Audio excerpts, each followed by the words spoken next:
ಉತ್ತರ ಕನ್ನಡ ಜಿಲ್ಲೆಯ ಕದಂಬ ನೌಕಾನೆಲೆಯ ಮಾಹಿತಿಗಳು ಶತ್ರು ರಾಷ್ಟ್ರಕ್ಕೆ ಸೋರಿಕೆ ಆಗ್ತಾ ಇರೋದು ಬಹುದೊಡ್ಡ ತಲೆನೋವಾಗಿದೆ. ಹೀಗಾಗಿ ಸೇನೆ ಕಠಿಣ ನಿಯಮವನ್ನು ದಿನಗೂಲಿ ಕಾರ್ಮಿಕರ ವಿಚಾರದಲ್ಲೂ ಕೂಡ ಅಳವಡಿಸಿದೆ. ಡೀಟೇಲ್ಸ್ ಇದೆ ನೋಡಿ. ಕದಂಬ ನೌಕಾನೆಲೆಗೆ ನುಸುಳುಕೋರರ ಆತಂಕ. ನೌಕಾನೆಲೆಯ ಮಾಹಿತಿ ಶತ್ರು ರಾಷ್ಟ್ರಕ್ಕೆ ಸೋರಿಕೆ. ಹನಿ ಟ್ರ್ಯಾಪ್, ಹಣದ ಆಮಿಷಕ್ಕೆ ಸಿಬ್ಬಂದಿ, ದಿನಗೂಲಿ ನೌಕರರು ಬಲಿ. ಸಿಬ್ಬಂದಿಗೆ ಸೋಷಿಯಲ್ ಮೀಡಿಯಾ, ಮೊಬೈಲ್ ಬಳಕೆ ನಿರ್ಬಂಧ.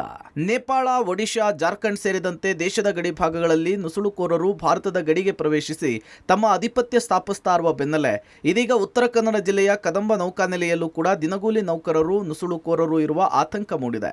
ಏಷ್ಯಾದ ಅತಿದೊಡ್ಡ ಕದಂಬ ನೌಕಾನೆಲೆಯಲ್ಲಿ 2ನೇ ಹಂತದ ಕಾಮಗಾರಿ ಭರದಿಂದ ಸಾಗ್ತಿದೆ.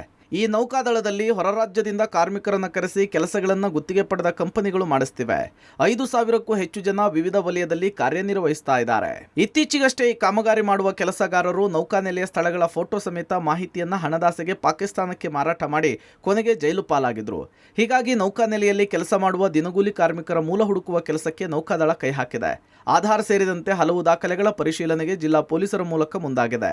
ಆದರೆ ಇದೀಗ ನೌಕಾನೆಲೆಯಲ್ಲಿ ಕಾರ್ಯನಿರ್ವಹಿಸುವ ನೌಕರರು ತಮ್ಮ ಆಧಾರ್ ಕಾರ್ಡ್ ಹಾಗೂ ಇತರ ದಾಖಲೆಗಳನ್ನು ಕಾರವಾರದಲ್ಲಿನ ತಾವು ಪಡೆದ ಬಾಡಿಗೆ ಮನೆಯ ಮಾಡಿಸಿಕೊಳ್ತಾ ಇದ್ದು, ಪೊಲೀಸರಿಗೂ ಕೂಡ ಮೂಲ ಹುಡುಕುವಲ್ಲಿ ಹಿನ್ನಡೆಯಾಗಿದೆ.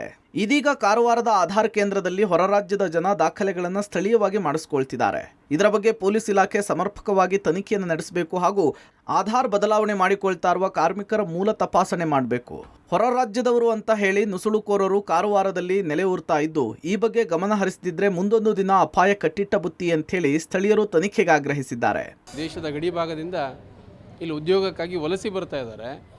ಅವರು ಗಡಿಯಿಂದ ಒಳಗೆ ಬಂದು ಅಲ್ಲಿ ಆಧಾರ್ ಕಾರ್ಡ್ಗಳನ್ನು ಮಾಡಿಕೊಂಡು ಇಲ್ಲಿ ನಮ್ಮ ಜಿಲ್ಲೆಗೆ ಬಂದು ಆ ಒಂದು ಆಧಾರ್ ಕಾರ್ಡದ ವಿಳಾಸವನ್ನು ಬದಲಿ ಮಾಡುವಂತಹ ಎಲ್ಲ ವ್ಯವಸ್ಥೆ ನಡೀತಾ ಇದೆ. ಇಲ್ಲಿ ನಮ್ಮ ಸುರಕ್ಷತೆಯ ದೃಷ್ಟಿಯಿಂದ ಹೊರ ರಾಜ್ಯದಿಂದ ಇಲ್ಲಿ ಬಂದು ಏನು ಆಧಾರ್ ಕಾರ್ಡ್ ವಿಳಾಸವನ್ನು ಬದಲಾವಣೆ ಮಾಡ್ತಿದ್ದಾರೋ ಅವರನ್ನು ಯೋಗ್ಯ ರೀತಿಯಲ್ಲಿ ತನಿಖೆ ಮಾಡಬೇಕು. ನಮಗೆ ಇದು ಸೂಕ್ಷ್ಮ ಪ್ರದೇಶ ಆದ್ದರಿಂದ ಇಲ್ಲಿಂದ ಮಾಹಿತಿಗಳು ಹೊರಗೆ ಹೋಗುವಂಥದ್ದು, ಆ ರೀತಿಯ ಒಂದು ವ್ಯವಸ್ಥೆಯನ್ನು ನಮ್ಮ ಇಲ್ಲಿಯ ಪೊಲೀಸ್ ವರಿಷ್ಠಾಧಿಕಾರಿಗಳು ಯೋಗ್ಯ ರೀತಿಯಲ್ಲಿ ತನಿಖೆ ಮಾಡಬೇಕು. ಕದಂಬ ನೌಕಾನೆಲೆಯಲ್ಲಿ ಇಲ್ಲಿನ ಮಾಹಿತಿ ಸೋರಿಕೆ ಮಾಡಿದ ನೌಕಾದಳದ ನೌಕರರು ಸೇರಿ 8ಕ್ಕೂ ಹೆಚ್ಚು ಜನರನ್ನು ಬಂಧಿಸಿ ಇನ್ವೆಸ್ಟಿಗೇಷನ್ ಮಾಡಲಾಗ್ತಿದೆ. ಎನ್ಐಎ ಹಾಗೂ ಕೇಂದ್ರ ಗುಪ್ತಚರ ಇಲಾಖೆಯಿಂದ ನಿರಂತರ ತಪಾಸಣೆ ಆಗ್ತಿದೆ. ಇದಲ್ಲದೆ ನೌಕಾದಳದ ಮಾಹಿತಿ ಸೋರಿಕೆ ತಡೆಯುವುದಕ್ಕೆ ಸ್ಥಳೀಯರಿಗೆ ಆದ್ಯತೆ ಕೊಡಲಾಗಿದೆ. ನೌಕಾದಳದ ಸಿಬ್ಬಂದಿಗೆ ಸಾಮಾಜಿಕ ಜಾಲತಾಣದ ಬಳಕೆಯನ್ನು ನಿರ್ಬಂಧಿಸಲಾಗಿದೆ. ಪ್ರತಿ ತಿಂಗಳು ಗುತ್ತಿಗೆ, ದಿನಗೂಲಿ ಹಾಗೂ ನೌಕರರ ದಾಖಲೆ ಪರಿಶೀಲನೆ ಆಗ್ತಾ ಇದೆ. ಇವರ ಮೂಲ ಊರುಗಳು ಪರಿಶೀಲನೆಗೆ ಸ್ಥಳೀಯ ಪೊಲೀಸರ ಸಹಾಯದಿಂದ ತಪಾಸಣೆ ಆಗ್ತಿದೆ. ಭದ್ರತೆಯ ದೃಷ್ಟಿಯಿಂದ ಯಾವುದೇ ರಾಜಿ ಇಲ್ಲದೆ ಕೆಲಸ ಮಾಡಲಾಗ್ತಿದೆ. ನೌಕಾಸೇನೆಯ ಮಾಹಿತಿ ಸೋರಿಕೆಯ ತಡೆಗೆ ಕಠಿಣ ನಿಯಮ ಜಾರಿ ಮಾಡ್ತಿದ್ದೇವೆ ಅಂಥೇಳಿ ಕರ್ನಾಟಕ ನೌಕಾವಲಯದ ಮುಖ್ಯಸ್ಥ रियल एडमिरल विक्रम मेनन ತಿಳಿಸಿದ್ದಾರೆ. सिक्योरिटी के तौर पे बहुत एक्शंस हो रहे हैं बेस में. हमने एक बहुत ही डिटेल्ड सिक्योरिटी प्लान निकाल के रखा है, यानी कि पुलिस वेरिफिकेशन से लेके फिज़िकल सिक्योरिटी चेक्स जब एंट्री कर रहे हैं जब लोग बेस के अंदर आते हैं, मोबाइल फ़ोन्स अलाउड नहीं हैं. कांस्टेंट मॉनिटरिंग होता है जब वो काम कर रहे हैं स्टेशन में, ताकि कोई भी सिक्योरिटी की तरफ से कोई हादसा ना हो.